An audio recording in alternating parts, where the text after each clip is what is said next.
Great. I'm so excited for the show. I watched the pilot now a couple times, and every time I just find something new that I'm laughing at or falling for. And I wondered, as part of the show, what was it that brought you to Family Tools, and why did you want to be a part of it? Answer that. But it was kind of that. It was the knowledge, just reading the script and knowing that it centered around tools, and knowing that every week we were going to have so many different things we could do. You could have a scene that's about one thing, but you throw in tools, and you just knew you're going to have stuff to play with. And with that's all the, so good. Yeah, that was a good answer, huh? That's good foresight, though. I didn't see the physical. Honestly, I didn't see the physical comedy when I read the script. Well, I look for it only because I hate remembering lines and actually saying stuff. So I look for the stuff that I don't have to say. You know. Yeah. I'll ask the writers, like, don't give me any lines, but have something laying around that I can fiddle with, and I give you all the hard work to do. Yeah, but you're really good with lines, though. Don't sell yourself short. But you're like a legitimately good actor, where I'm just a buffoon. He's a great buffoon. As far as buffoonery goes, buffoon, yeah, yes. he's a great buffoon. Yeah. The best kind of buffoon there is. I, on the other hand, he can project. He knows how to use his diaphragm. And speaking from my core. Did you guys know each other as a cast before the show, or had you all met just kind of on pilot shoot day and you went from there? I knew of them before we shot. I knew of Leah Remini's great success on The King of Queens and J.K. Simmons' stunning work on Oz, and his feature film career.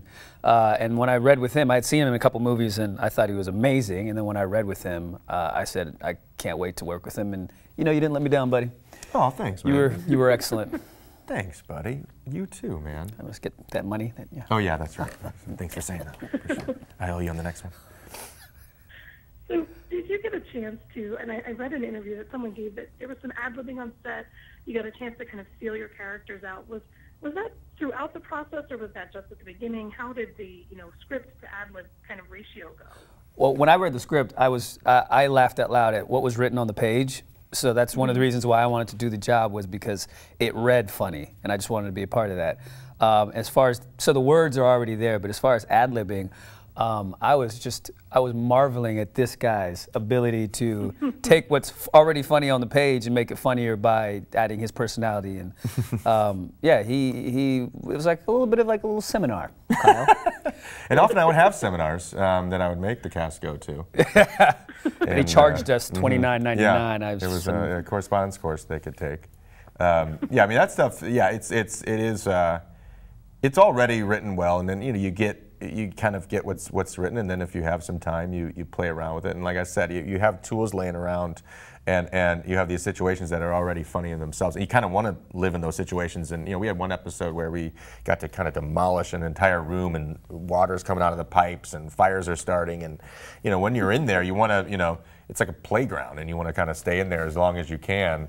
And you're always finding funny stuff to do, and he'll throw out an idea, and someone else will throw out an idea. So sometimes they have to tear you off the set. Literally. Yeah, I've been torn off. I've been thrown off a lot of sets. This is too fun. I'm gonna be thrown off this set, I'm sure. Why do you think that this is a show that people are going to be interested in, or gravitate towards, or relate to? I think it's workplace. I mean, and family at the same time. It has that great combination of things that everyone goes through in their lives. It's heightened for comedic effect, and it's above all just funny. I mean, we try real hard to just focus on the funny. The heart of it comes naturally because it's a good group of people that especially on the writing side, that know what they're doing. So that's all. I never have to worry that an episode's not going to have a nice center, heart to it, because it kind of comes naturally with the territory. Yep. What do you say? I love the relationship. Oh, I'm sorry. I was gonna say, Kyle, I love the relationship with you and J.K. And how it J.K. is kind of afraid to say what he really feels to your character. How much fun is that to play as this kind of back and forth, where he clearly is just so in love with his dad, and he's not sure what his dad feels about him?